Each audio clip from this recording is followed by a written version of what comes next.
Nahulikam ang pagkuha ng isang tricycle driver sa wallet na nahulog sa tapat ng isang repair shop sa Lawag City. Ibinalik naman ng suspect ang wallet pero kulang na raw ang laman nito. Nakunan din ng CCTV ang pagtangay umano ng isang lalaki sa cellphone ng customer sa computer shop sa Naga City. Makibalita tayo kay Chona Carion. Ito ang tagpo sa isang computer shop sa Naga City sa Camarines Sur umaga kahapon. Ang isang babaeng may dalang sling bag, naglakad papalapit sa isang lalaki sa kanyang kaliwa at tila may ibinulong. Ang lalaking nakaputi, nakatingin lang sa kaliwa niya. Doon nakapatong ang smartphone ng isang menor de edad.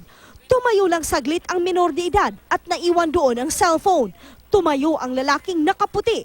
Tila sinipat ang cellphone at naglakad palayo. Maya-maya, dinampot nito ang cellphone at naglakad palabas ng computer shop.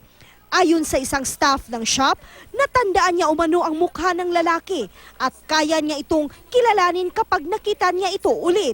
Patuloy ang imbestigasyon sa insidente. Nahagip ng CCTV camera ang pagtangay umano ng isang tricycle driver ng isang wallet na nahulog sa tapat ng isang aircon repair shop sa Lawag City. Pumarada sa gilid ng kalsada ang isang aircon technician. Pagbaba nito, hindi niya namalayang nalaglag pala ang wallet niya at agad na pumasok sa loob ng shop. May ilang dumaang tricycle sa lugar.